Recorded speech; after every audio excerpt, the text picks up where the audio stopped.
নমস্কার বন্ধুরা, আমার চ্যানেলের আরও একটা নতুন পর্বে আপনাদের স্বাগত।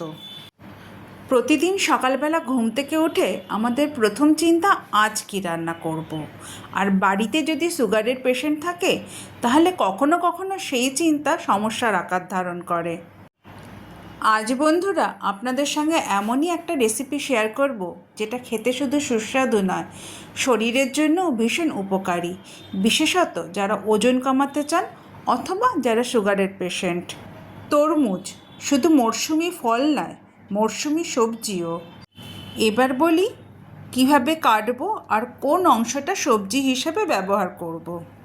তরমুজের শাঁসটা কেটে নেওয়ার পর শক্ত খোসার উপরে যে নরম সাদা অংশটা থাকে সেটাই আমরা ব্যবহার করব। আমি পুরো তরমুজটা কেটে নিয়েছি। বোঝার সুবিধার জন্য আমি 3টে পাশাপাশি পাত্রে রেখেছি। তরমুজের লাল অংশটা আমরা যেমন ফল হিসেবে খাই তেমনি ফল হিসেবে খাবো। একদম বাইরের শক্ত সবুজ অংশটা আমরা ফেলে দেব, আর ওই শক্ত খোসার ওপরের যে নরম শাঁসালো সাদা অংশটা সেটা তরকারি হিসেবে ব্যবহার করব। এবার আসি রান্নায়। প্রথমেই 2টো মাঝারি সাইজের পেঁয়াজ কুচি করে কেটে নেব। কড়াইতে সামান্য পরিমাণ সাদা তেল দেব। এটা সর্ষের তেলেও করা যায়। তেলটা গরম হয়ে গেলে একটা শুকনো লঙ্কা আর একটা তেজপাতা ফোড়ন দিয়ে দেব। ফোড়নের ভাজা গন্ধ বেরোলে কুচি করা পেঁয়াজটা দিয়ে দেব, দিয়ে সোনালি রং হওয়া পর্যন্ত ভেজে নেব। এবার কড়াইতে তরমুজের খোসার অংশ যেটা কেটে রেখেছিলাম সেটা যোগ করব। সামান্য নেড়ে চেড়ে একটা মশলার মিশ্রণ দেব। নুন, হলুদ, লঙ্কার গুঁড়ো, ধনের গুঁড়ো, জিরের গুঁড়ো, সামান্য চিনি আর আদা বাটা দিয়ে আমি একটা মিশ্রণ তৈরি করে রেখেছিলাম। সেই মিশ্রণটা এবার কড়াইতে দিয়ে দেব। আবার সামান্য নাড়াচাড়া করে মিশিয়ে নেব।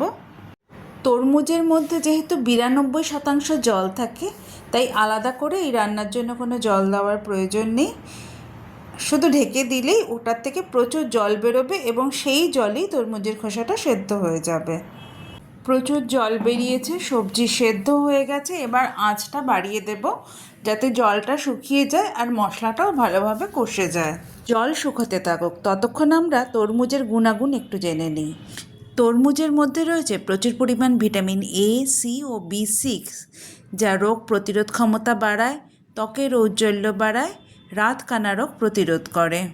তরমুজের মধ্যে প্রচুর পরিমাণ জল আর ফাইবার থাকায় তা ওজন নিয়ন্ত্রণে এবং রক্তে সুগারের মাত্রা নিয়ন্ত্রণে ভীষণ সাহায্য করে। জল শুকিয়ে গেছে, মশলাটাও কষে গেছে। এবার সামান্য কর্নফ্লাওয়ার পাউডার, ঘরে না থাকলে সামান্য ময়দা ছড়িয়ে গ্রেভিটাকে ঘন করে নেব। ভালোভাবে নেড়েচেড়ে গ্রেভিটা একদম শুকনো করে নেব। এবার নামানোর একটু আগে ধনেপাতা কুচি ছড়িয়ে দেব। আরও একবার ভালোভাবে মিশিয়ে নেব। ব্যাস, আমার রান্না একেবারে রেডি টু সার্ভ। আমি বাটিতে সুন্দর করে সার্ভ করে দিয়েছি। এবার দেখি কর্তা খেয়ে কী বলে, খেতে কেমন হয়েছে। কর্তার এক্সপ্রেশন দেখে তো মনে হচ্ছে বেশ ভালোই হয়েছে খেতে। আপনাদের ভালো লাগলে লাইক, শেয়ার এবং সাবস্ক্রাইব করে পাশে থাকবেন।